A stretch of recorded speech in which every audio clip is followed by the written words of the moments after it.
Hello दोस्तों, आप देख रहे हैं मूवी डिकोड हिंदी। आज हम बात करने वाले हैं ऐसी वेब सीरीज के बारे में जो आपको फुल मजा देने वाली है। ये न्यू कोरियन ड्रामा सीरीज है। इसको देखकर आपको ऐसा फील होगा कि जैसे आपने mad max, hunger games, X Men और ऐसी बहुत सारी मूवी का मिक्स देख लिया हो। ओके, कहानी की स्टार्टिंग में हमें दिखाते हैं कि स्टोरी 2071 से स्टार्ट होती है और दिखाते हैं इसमें 40 साल पहले धरती पे कॉमेट गिरा। कॉमेट के गिरने से ऑलमोस्ट सारे कॉन्टिनेंट समुद्र में डूब गए और कोरिया का जो एरिया था वो रेगिस्तान में बदल चुका था। दुनिया की ओनली 1% पॉपुलेशन ही बची थी। जो लोग बचे थे उनके लिए सर्वाइव करना बहुत ज़्यादा हार्ड हो चुका था, क्योंकि दुनिया में पॉल्यूशन काफ़ी हद तक बढ़ चुका था। पॉल्यूशन बढ़ने के कारण ना ही दुनिया में पेड़ बचे थे और ना ही खाने के लिए पर्याप्त चीज़ें बची थी। पॉल्यूशन की समस्या से लड़ने के लिए उन्होंने काफ़ी बड़ा एयर फिल्टर बनाया और दुनिया की बची हुई 1% आबादी को 3 डिवीज़न में बांट दिया गया। जनरल डिस्ट्रिक्ट, स्पेशल डिस्ट्रिक्ट और कोर डिस्ट्रिक्ट बनाए गए। कोर डिस्ट्रिक्ट में वो अमीर लोग रहते थे जो पूरी ऑर्गेनाइजेशन को चलाते थे। दूसरा आता है आपका स्पेशल डिस्ट्रिक्ट। स्पेशल डिस्ट्रिक्ट में आते हैं जैसे आर्म फोर्स वाले लोग और स्पेशल कुछ लोग, और बाकी बचा कोर डिस्ट्रिक्ट। तो वो जो बाकी बचे जनरल लोग थे उसे कोर डिस्ट्रिक्ट में ट्रांसफर कर दिया गया। लेकिन इसके बाद भी कुछ लोग बचे जिन्हें वो रिफ्यूजी कहने लगे। जो बचे हुए रिफ्यूजीज थे उनके पास ना खाने के लिए पर्याप्त भोजन था और ना ही प्रॉपर ऑक्सीजन, जिससे काफ़ी लोग मरने लगे। इसी गुस्से के कारण कुछ रिफ्यूजीज जो हैं हंटर बन गए।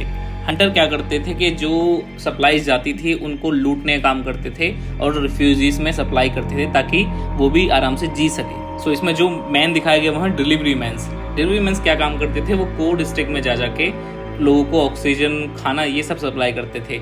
सो इसके लिए उन्हें काफ़ी हद तक पावरफुल एंड स्ट्रॉन्ग भी होना पड़ता था। ओके, सो इसमें एक QR कोड दिखाया गया है जो हर एक पर्सन को दिया जाता है जो रहते हैं वहाँ पे, लेकिन वो रिफ्यूजीज के पास नहीं होता। जिसके पास कोड होता है वो डिस्ट्रिक्ट में एंटर कर सकता है, प्रॉपर फूड ले सकता है, ऑक्सीजन ले सकता है। ओके, अब कहानी में दिखाया था है मैन कैरेक्टर जिसका नाम सावुल है। सावुल वहाँ कुछ रिफ्यूजीज से फाइट कर रहा होता है और उसके साथ में 3 दोस्त होते हैं जो उसे देख रहे होते हैं फाइट करते हुए। वो फाइट करके जीत जाता है और काफ़ी ऑक्सीजन और मास्क वहाँ से लेता है। पॉल्यूशन कुछ इतना बढ़ चुका है कि बिना मास्क के सर्वाइव करना पॉसिबल नहीं है। वहाँ से सीन शिफ्ट होता है और हमारे सेकंड मैन लीड को दिखाते हैं जिसका नाम है 5-8। दिखाते हैं वहाँ 5-8 एक घर में डिलीवरी करता है जहाँ पे एक बुढ़ा होता है, और जब वो बुढ़े को डिलीवरी करता है देखता है कि उसका ऑक्सीजन काफ़ी कम हो चुका होता है। ओल्ड मैन उसे बताता है कि मेरे पास पैसे नहीं है इसलिए मैं और ऑक्सीजन नहीं खरीद सकता। तभी 5-8 के पास एक इमरजेंसी का मैसेज आता है। वो फटाफट वहाँ से निकलता है और देखता है जाके कि वहाँ पे कुछ हंटर्स 5-7 का सामान लूट रहे होते हैं और उसका हाथ काटने की कोशिश कर रहे होते हैं। तभी वहाँ पे अपना हीरो 5-8 आ जाता है और उसे देख के लोगों की फट जाती है और लोग वहाँ से भागने लगते हैं और वो फिर वहाँ उनकी बहुत कुटाई करता है और सबको मार देता है। दूसरी तरफ दिखाते हैं साउल जो है डिस्ट्रिक्ट में घुस चुका होता है। वैसे तो वो एक रिफ्यूजी है लेकिन चोरी से वो डिस्ट्रिक्ट में घुस जाता है। वहाँ वो देखता है कि पुलिस वाले एक बच्चे को उठा के ले जा रहे होते हैं। डिस्ट्रिक्ट के कुछ रूल्स है जिसकी वजह से अब कोई भी रिफ्यूजीज जो है डिस्ट्रिक्ट के अंदर नहीं रह सकता जिसके पास बारकोड नहीं है। साउल वहाँ से एक कचरे के डब्बे में घुसता है और वहाँ से एक घर के अंदर घुस जाता है। वहाँ एक लड़की दिखाते हैं जो उसे गंदी तरीके से कूटती है। उसके बाद हमें पता चलता है कि वो लड़की ने उसे अपने पास रखा हुआ होता है और वो उन दोनों को बहन मानता है, इसीलिए उसकी बहन उसे मार रही होती है क्योंकि वो बिना बताए घर से बाहर चला जाता है। वहीं हमें पता चलता है कि इस लड़की नाम सियोल है और ये डिफेंस मैनेजर होती है। उसकी बहन कुछ भी करके उसको एक जनरल डिस्ट्रिक्ट का डिसीजन बनाना चाहती है ताकि वो आराम से रह सके। सावुल का भी सपना होता है, उसे भी 5-8 की तरह डिलीवरी बॉय बनना है ताकि वो लोगों की मदद कर सके। वहाँ सीन शिफ्ट होता है और हम देखते हैं एक पावरफुल पर्सन को जो गाड़ी में कई सारे डिस्ट्रिक्ट पार करता हुआ कोर डिस्ट्रिक्ट के लिए जा रहा होता है। उसके बाद हमें कोर डिस्ट्रिक्ट दिखाया जाता है जो देखने में बहुत ही खूबसूरत है। वहाँ पर ना किसी तरह का पोल्यूशन है, ना डस्ट है, एकदम वो क्लीन एरिया और वहाँ पे पेड़ पौधे भी दिखाए गए हैं। फिर हम अंदर का सीन दिखाया जाता है जहाँ पे हमें चायंग के CEO और साथ में इस देश की प्रेसिडेंट को दिखाया जाता है। वो इस बारे में बात कर रहे होते हैं कि जो बचे हुए ऊपर लोग हैं उन्हें हम कैसे बचा सकते हैं और किस तरह से पूर्ति कर सकते हैं लोगों के ऑक्सीजन और खाने की। फिर वहाँ पे हमें वो मैन दिखाया जाता है जो बाहर गाड़ी से उतर के अंदर आता है। वहाँ हमें पता चलता है कि वो चायोंग के CEO का लड़का होता है जिसका नाम रियू है। दूसरे दिन में हम देखते हैं सावुल फिर से घर से भाग जाता है और एक दादाजी के पास जाता है। वहीं पे उसके 3 दोस्त भी होते हैं। फिर वो वहाँ से निकल के कुछ कारनामे करने जाते हैं और वहाँ पे थोड़ी दूर जाके एक स्लो का बोर्ड लगा देते हैं। वहीं से 5-8 अपना ट्रक लेके जा रहा होता है डिलीवरी करने के लिए। ट्रक में कुछ ऑटोमेटिक फीचर्स लगे होते हैं जो आगे बोर्ड को स्कैन करके अपनी स्पीड लिमिट कम कर लेते हैं। उसी का फ़ायदा उठा के सेवल और उसके दोस्त पीछे से ट्रक के ऊपर चढ़ जाते हैं।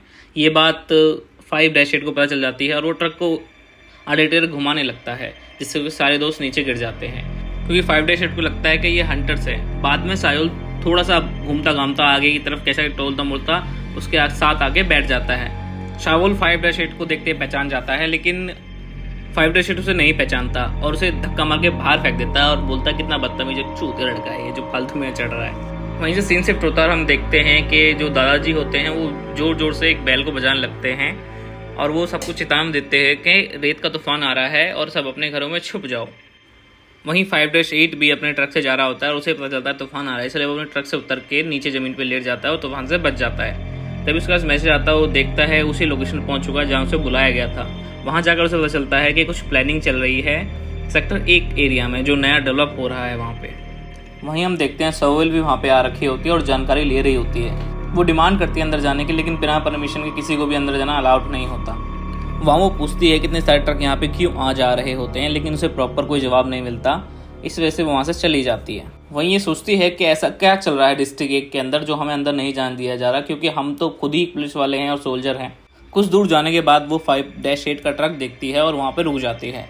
वहीं 5-8 से पूछताछ करने के बाद 5-8 से बोलता है कि मैं यहाँ सिर्फ टॉयलेट करने के लिए रुका था, और फिर वो वहाँ से चली जाती है और 5-8 भी वहाँ से चला जाता है। वहीं सीन शिफ्ट होता है, हम देखते हैं सायोल फिर से दोबारा चोरी छुप के घर के अंदर घुस जाता है।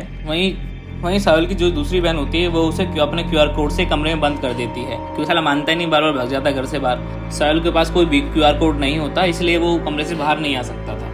वहीं दूसरी तरफ हम देखते हैं 5-8 एक रिफ्यूजीज के एरिया में घूम रहा होता है और वहाँ पे एक बच्ची अधमरी हालत में पड़ी हुई होती है। वो जल्दी से वहाँ जाता है और उसको ऑक्सीजन देता है। फिर वो उससे पूछता है कि तुम्हें क्या हुआ। वो बोलती है कि मेरे पापा ऑक्सीजन लेने के लिए गए हुए हैं, इसलिए मैं यहाँ बैठी हुई हूँ। फिर लड़की उससे बताती है मैं भी 5-8 की तरह डिलीवरी वाला बनना चाहती हूँ। 5-8 बहुत ज़्यादा पॉपुलर है, इसलिए हर कोई उसके जैसे बनना चाहता है। वहीं 5-8 एक आदमी से मिलता है जो उसका दोस्त है। वहाँ हमें पता चलता है कि ये लोग डिस्ट्रिक्ट 1 को बनने से रोकना चाहते हैं। वहीं हम देखते हैं काफ़ी सारे डिलीवरी बॉयज़ वहीं आसपास कुछ ना कुछ हेल्प कर रहे होते हैं रिफ्यूजीज़ की। हमें पता चलता है कि 5-8 उनका लीडर है और ये सब लोग रिफ्यूजीज़ की मदद भी करते हैं और डिलीवरी का काम भी करते हैं। फिर हम दूसरी तरफ देखते हैं कि 5-8 डिलीवरी का काम कर रहा होता है और जब ही सायोल के घर में जाता है और डिलीवरी करके वहाँ से चला जाता है। फिर थोड़ी देर में क्या होता है, दोबारा से उसके घर की बेल बजती है और उसे लगता है कोई दूसरा डिलीवरी मैन आया है।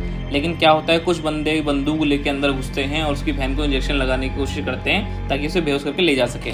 वहीं ये सब कुछ अंदर से सायोल देख रहा होता है, लेकिन वो मजबूर होता है कि वो गेट नहीं खोल पा रहा होता। जो लोग आए होते हैं वो उसे सुन लेते हैं, तो वो गेट पे गोलियां मारना स्टार्ट कर देते हैं। काफ़ी कोशिश करने के बाद सायोल गेट तोड़ देता है और उनसे लड़ने लग जाता है।